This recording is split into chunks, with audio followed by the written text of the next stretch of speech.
Assalamualaikum warahmatullahi wabarakatuh. Selamat pagi semuanya. Perkenalkan, saya Mirza Hananiananta dengan NPM 204230211. Di sini saya akan mempresentasikan tentang analisis kebutuhan pembelajaran IPS di sekolah dasar dengan fokus pada dua kurikulum yang relevan, yaitu kurikulum 2013 dan kurikulum Merdeka. Materi ini sangat penting supaya pembelajaran IPS dapat dirancang dan diimplementasikan sesuai kebutuhan siswa dan tuntutan kurikulum saat ini. Di slide pertama, apa itu kebutuhan pembelajaran IPS? Kebutuhan pembelajaran adalah kondisi dan unsur yang harus dipenuhi agar proses pembelajaran berlangsung efektif dan tujuan pembelajaran dapat tercapai dengan baik. Jadi dalam konteks IPS SD, kebutuhan ini meliputi yang pertama, kompetensi dasar yang harus dikuasai siswa terkait sikap, pengetahuan, dan keterampilan sosial. Yang kedua, materi pembelajaran yang relevan dengan pengalaman dan tahap perkembangan siswa usia SD. Yang ketiga, metode dan media yang tepat guna memudahkan pemahaman dan menarik minat belajar siswa. Jadi analisis kebutuhan pembelajaran bertujuan agar guru dapat merancang proses belajar yang sesuai dengan karakteristik peserta didik dan tuntutan kurikulum. Slide selanjutnya, kurikulum yang relevan untuk IPS SD, kurikulum 2013 dan kurikulum Merdeka dalam pembelajaran IPS SD. Jadi di Indonesia, pembelajaran IPS di SD umumnya mengikuti kurikulum 2013 dan kurikulum Merdeka. Kurikulum 2013 menekankan integrasi sikap, pengetahuan, dan keterampilan dengan pendekatan tematik dan saintifik. Sementara kurikulum Merdeka menawarkan model yang lebih fleksibel dan kontekstual, yaitu untuk memperkuat karakter dan kompetensi abad 21 seperti kreativitas dan kerjasama.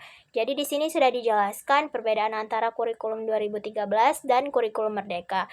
Kedua kurikulum ini memberikan landasan berbeda namun saling melengkapi dalam mengembangkan pembelajaran IPS di SD.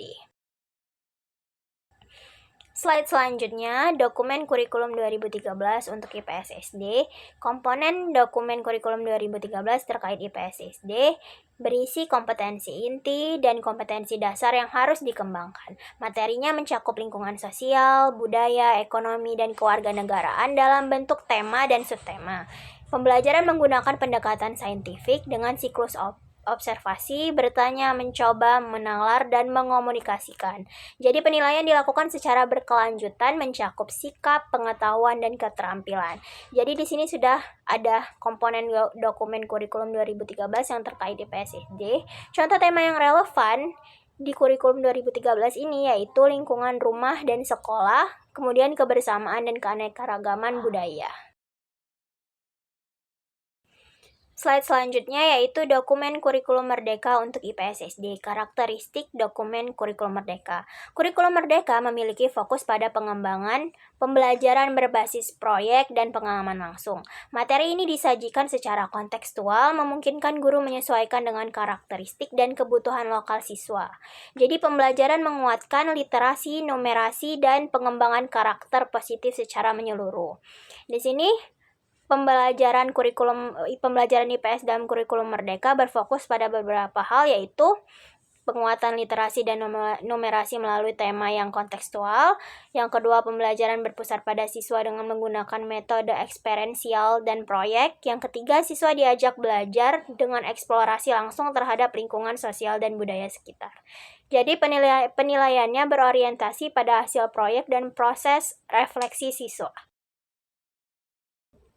Slide selanjutnya, analisis kebutuhan pembelajaran IPS berdasarkan kurikulum 2013. Dalam kurikulum 2013, kebutuhan pembelajaran IPS harus memenuhi penguasaan sikap, pengetahuan, dan keterampilan secara terpadu.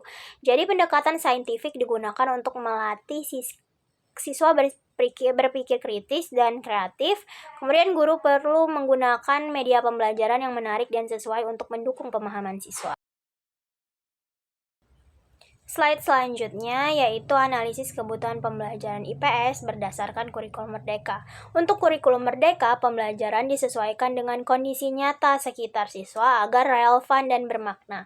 Metode pembelajaran lebih menitik beratkan pada pengalaman siswa melalui proyek dan eksplorasi langsung. Peran guru sebagai fasilitator dan pendamping siswa memberi ruang bagi kreativitas dan kolaborasi. Penilaiannya menilai hasil karya dan refleksi bukan hanya tes tradisional.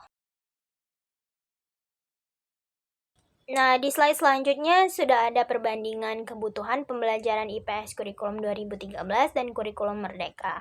Jadi secara ringkas, kurikulum 2013 mengutamakan struktur dan pendekatan saintifik dan tematik terpadu dengan penilaian formatif dan sumatif. Kurikulum merdeka lebih fleksibel, berorientasi pada proyek, karakter, dan kompetensi abad 21. Peran guru di kedua kurikulum ini adalah sebagai fasilitator, namun kurikulum merdeka memberi ruang lebih luas bagi pendampingan dan kreativitas siswa. Jadi materi kurikulum 2013 lebih terstruktur, sedangkan kurikulum merdeka memungkinkan penyesuaian lebih dinamis menurut kebutuhan lokal. Jadi, dapat disimpulkan bahwa analisis kebutuhan pembelajaran IPS harus didasarkan pada dokumen kurikulum yang berlaku, yaitu kurikulum 2013 dan kurikulum merdeka.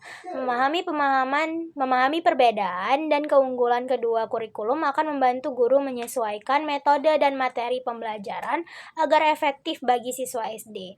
Dengan pendekatan yang tepat, siswa akan mendapatkan pembelajaran IPS yang bermakna, mengembangkan karakter, serta kompetensi abad 21. Jadi itulah tadi presentasi dari saya. Apabila ada salah kata, saya mohon maaf. Kepada Allah saya mohon ampun. Saya akhiri. Wassalamualaikum warahmatullahi wabarakatuh. Terima kasih.